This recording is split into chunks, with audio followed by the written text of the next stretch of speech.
Hello and a very warm welcome to all our viewers in Nigeria and around the world to a new cycle on global television coming to you live from the nation's capital, Abuja. I'm Uyi Agumafwebe, reminding our viewers that global television is on DSTV channel 365 and Star Times 276. You can download the Global TV Nigeria mobile app for Android and iOS devices to keep track of our 247 broadcast.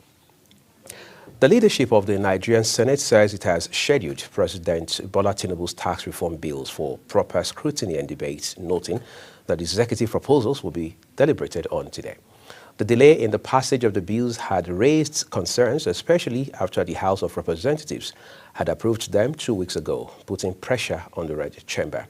The four bills, Nigerian Tax Bill, Tax Administration Bill, Revenue Tax Board Bill, and Nigerian Revenue Service Establishment Bill, were forwarded by President Tinubu 6 months ago as part of efforts to reform the country's fiscal policies and boost revenue generation. Senator representing Kano South, Ismaila Kawu, has defected from the New Nigeria People's Party, NNPP, to the ruling All Progressives Congress, APC. The letter of his defection was read by the President of the Senate, Godswill Akpabio, during plenary. Ramsey Enoch Agbo has details. President of the Senate, Godswill Akpabio, congratulated Kawu for taking the decision to join the ruling party, describing the move as a bold and brilliant step. Akpabio also encouraged his colleagues from other political parties to join the APC to move the country forward in the interest of Nigerians. My decision to bid goodbye to the NNPP is anchored on compelling and undeniable developments within the party, which have rendered the party severely divided and dysfunctional. Over the past months, I have observed a growing number of litigations that have practically torn the party apart. Therefore, in the spirit of democratic accountability and in line with my constitutional right, I have moved to the All Progressives Congress. Raising a point of order, Senator Kawu says the reason for his defection includes numerous court cases plaguing the party, thereby creating division among members. Three cogent region, which I want, and I am sending it to true lovers of democracy, more particularly my constituents. It is a constitutional representation. I am representing people, and they are looking up to me to bring something better and to do something better. Three areas. So all politics is local. As we start this work here in June 2003, I have almost 5 motions,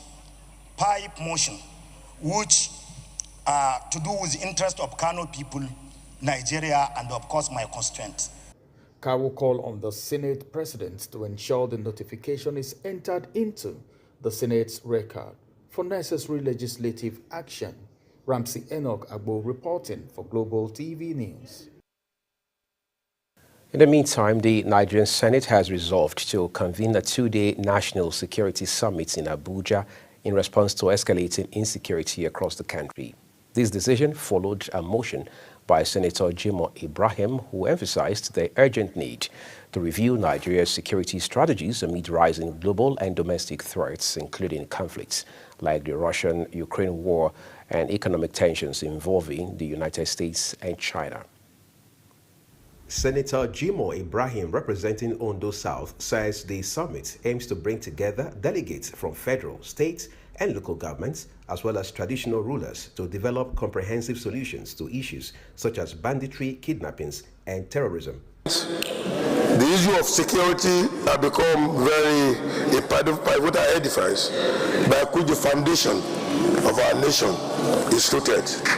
The motion starts by addressing Your Excellency that the Senate notes with concern the high level of global insecurity which is arising due to the events in Russia and Ukraine and the increasing problem created by the global north and the response from the global south, which include enhancing food insecurity and addressing sustainable development goals.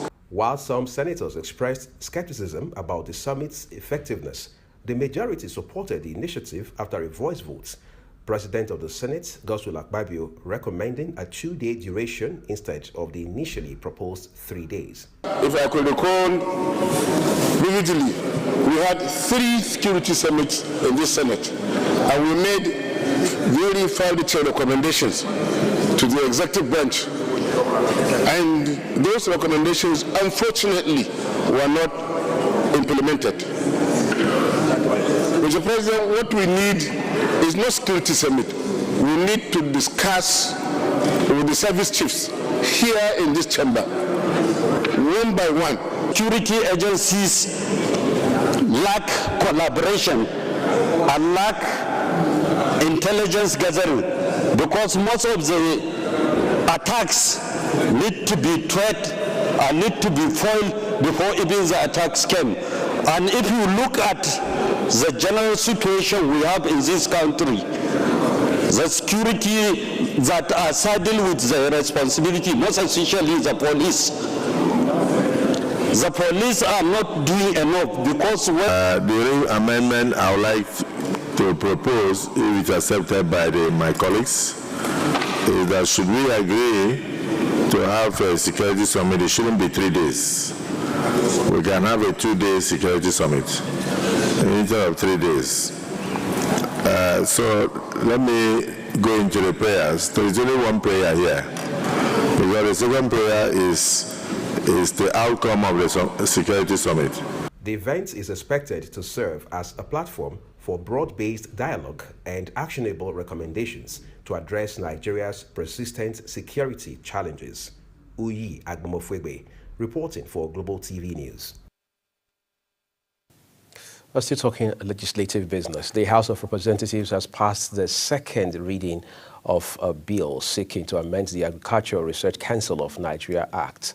The amendment aims to expand the Council's mandate by establishing specialized training institutions across the country to boost agricultural productivity and ensure innovation reaches rural areas. Leading the debates on its general principles at today's plenary, Kalu emphasized that agriculture remains a vital part of Nigeria's economy, contributing significantly to rural development, job creation, food security, and national GDP. The traditional ruler of Karachi Chiefdom in Abuja, His Royal Highness Alhaji Ismaila Mohammed, has called for urgent constitutional reforms to grant the Federal Capital Territory, FCT, greater senatorial representation and additional area councils. He argued that despite the FCT's large population and vast landmass, its political representation remains minimal and inadequate. The monarch made the call in Abuja during the inauguration of a radio and television studio, a new digital broadcasting platform set up to promote civic engagement, democracy, and human rights. Retired military generals have again called on the federal government to urgently equip the Nigerian armed forces amid growing concerns over the resurgence of terrorist attacks and killings in the northeast. This comes as the House of Representatives expressed deep concern over a recent deadly attack on a military facility in Giwa, Borno State, describing the incident as a glaring indicator that Boko Haram insurgents are better armed than the military. During the plenary, the lawmakers lamented the gradual return of the terrorist group and the loss of lives in recent times in Borno and neighboring Yobe states. The Nigerian Senate has set up a 20-member ad hoc committee to officially take over the functions of the Rivers State House of Assembly amid the ongoing political crisis in the state. The committee is headed by the Senate leader, Okpeyemi Bamidele, with Rufai Hanga as deputy and includes 18 other senators. Ramsin Enoch Agbo has details. The announcement was made by the President of the Senate, Senator Godswill Akpabio, during the resumption of plenary. Akpabio highlighted the importance of the committee's mandate, stating that its role is critical in ensuring effective legislative oversight in Rivers State. Also mentioned that there is need for us to have a committee, just like the House of Representatives has done, the leader of the Senate, to oversight the functions of the administrator of Rivers State and the Rivers State government under emergency rule.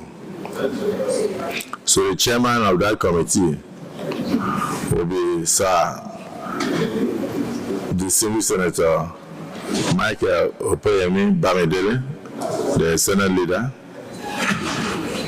and the deputy chairman will be Distinguished Senator Rufai Hanga. This move is part of a coordinated legislative response alongside a similar committee established by the House of Representatives to oversee the state's affairs during the emergency rule declared by President Bola Tinubu in March 2025. Ramsey Enoch reporting for Global Television News. The United Nations Development Programs, UNDP, and the Director General of the Northwest Governors Forum are collaborating with the state government to work out a framework that will promote peace and stability in the northwestern region of Nigeria. The Director General of the Northwestern Governors Forum, Miriam Yahaya, and the representative of the United Nations Development Program, Kadiria Ahmed, paid a courtesy visit to the governor of Zamfara State, Lawal Dauda, to further brainstorm on how to address the insecurity situation in the region. Kabir Hassan completes the story. The Northwest Forum has been plagued with several development challenges such as banditry, out-of-school children roaming the street, youth unemployment, poverty, and battered economy, among others. The visit to Gusau, the Zamfara state capital, by the leadership of the UNDP and the Director General of the Northwest Governors Forum is part of the ongoing effort to implement resolution reached at the last year's Regional Summit on Peace and Development. The Director General Northwest Governors Forum says the focus of the meeting is to establish a Northwest Peace and Development Forum that will serve as a unifying platform to address the challenges confronting the region. Also remember that you said what you wanted is a framework that will facilitate the development of a long-lasting intra- and interstate government structure that will strengthen regional stability, promote economic prosperity and opportunity, and provide social protection for your citizens. This is a very laudable initiative. You also wanted this framework to serve as an entry point for federal and international actors, including from within the UN system, to support the insecurity and development issues facing the Northwest. Like our DG said, we are very pleased to say that we have started this important work, and Zamfara State is the 5th state that we visited in trying to do this. What we believe is that securing the Northwest, ushering peace, development, and prosperity requires trust and partnerships among stakeholders. Also speaking during the visit, UNDP team lead Kadria Ahmad highlighted the importance of regional cooperation in achieving long-term stability. She explained that the collaboration seeks to boost economic prosperity, social development, and security across the Northwest. So far, so good, I must say. We're doing well with our team, and we have been able to get a lot of feedback from traditional rulers, community members, religious leaders, farmers, and different groups, women, market women, and all of that. And we would like, with your support, Your Excellency, to have a similar engagement with a few commissioners here present. Mostly, we might even have to take all of them, because what we have realized so far from all our engagements is that this framework is all-encompassing across all sectors. But primarily, we would like to have an engagement with the commissioners of budget and planning, human affairs, youth, home and internal security, and agriculture as well. So, based on all of this, I would like to hand over the more technical bit of this to Ms. Kadiria Ahmed here with me today, and also thank you and your colleagues for coming together to drive regional development. This will enable us manage our resources better and drive sustainable development in the northwestern part of Nigeria. Thank you all. In his response, Governor Dauda Lawal commended the initiative and expressed his administration full support. He described Zamfara as the epic center of insecurity in the region. and emphasizes that solving the state security problems will significantly ease the situation in the entire Northwest. And I'm happy to say that we have this team that are up and about doing whatever is humanly possible to address these challenges we are facing. And I keep saying Zamfara is key to the success of whatever we do here. I made it very clear that all the crisis that is happening in Northwest, Zamfara State happens to be at the center. Now, if we're able to get it right in Zamfara, honestly, 75% of the challenges will be over. The UNDP-led delegation has so far visited 5 states in the region in Zamfara.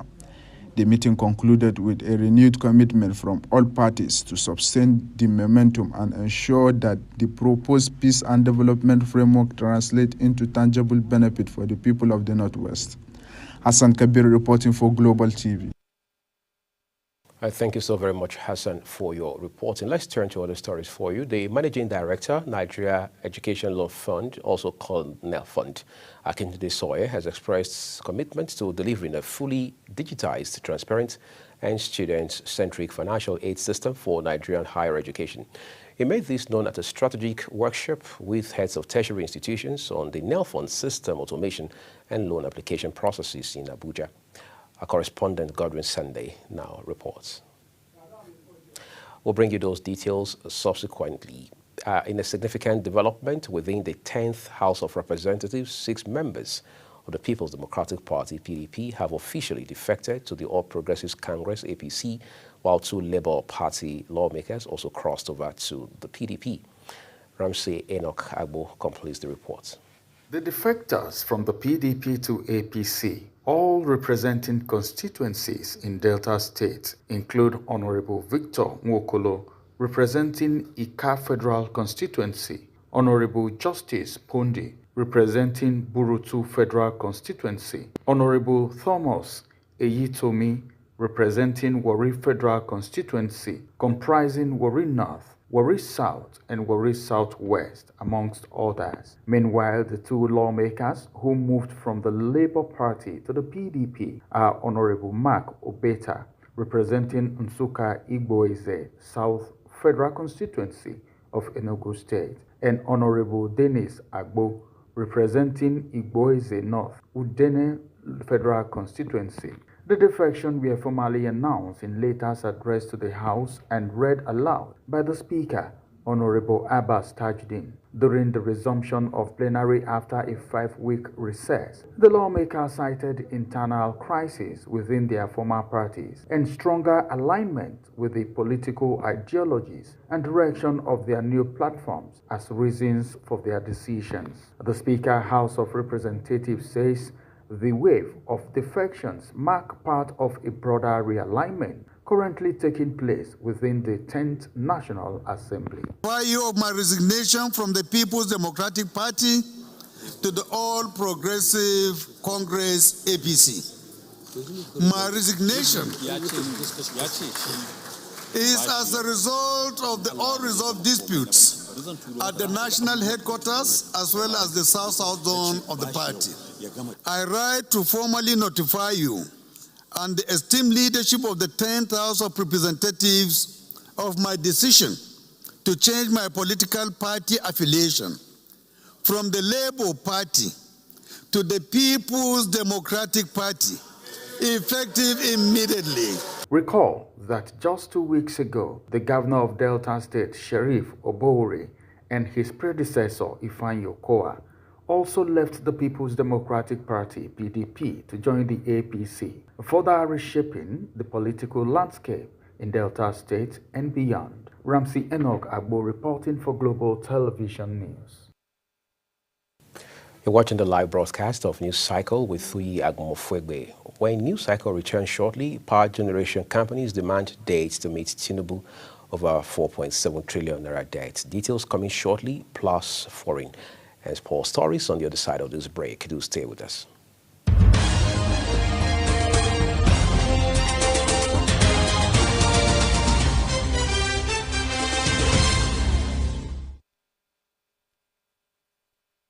The rest of news cycle now returns with business, where electricity generation companies say they want President Bola Tinubu to hasten the plan of meeting with the firms over the 4.7 trillion naira power sector debt to the Gencos.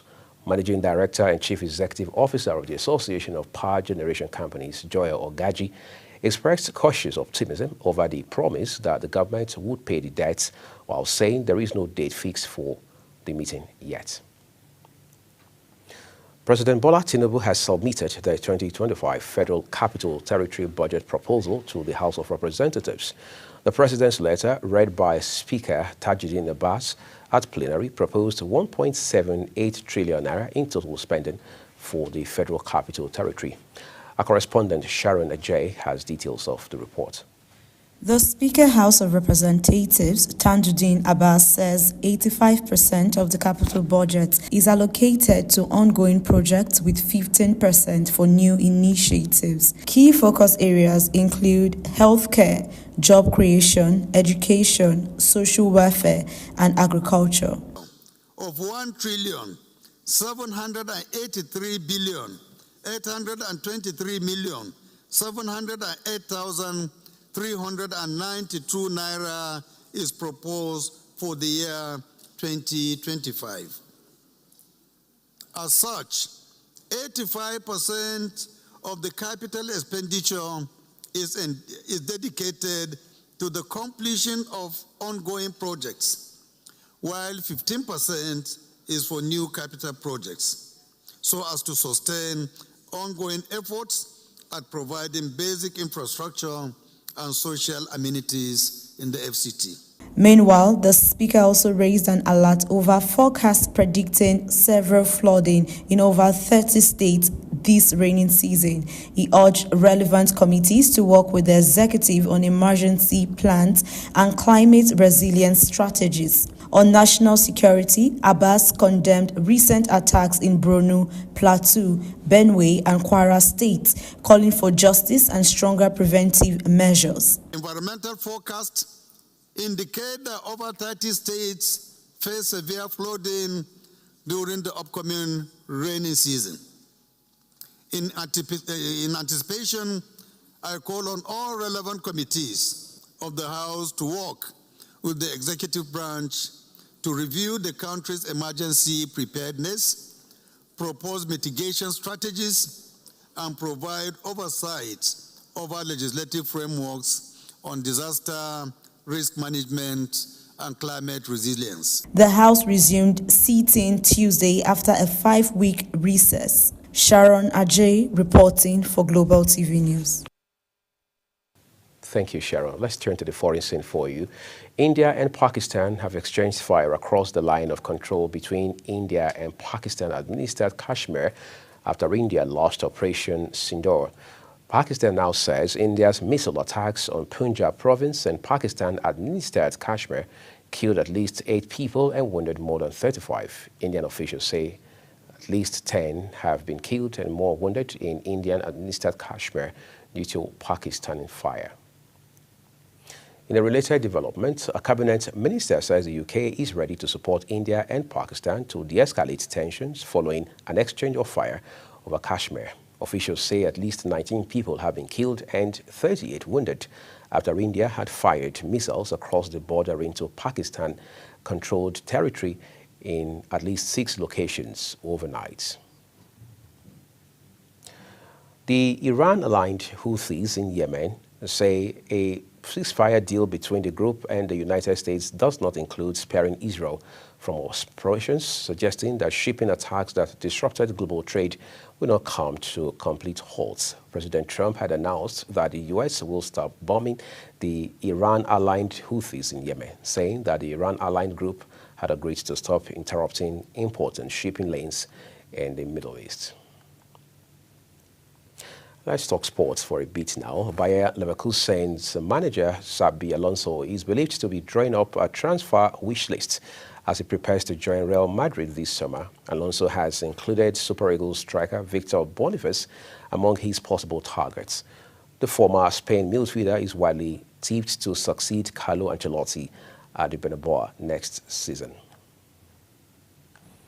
And that's the full cycle here on the news. A quick reminder that Global Television is on DSTV, channel 365 and Star Times 276. We urge you to also follow us across all of our social media platforms using our Global TV NG as well as other handles as you now see on your screen. And we encourage you to download the Global TV Nigeria mobile app so you can follow all of our content across Android and iOS devices. On behalf of my colleagues who have made this news broadcast possible, I'm Uyi Agumofwewe saying we appreciate you for your time. We will see you again.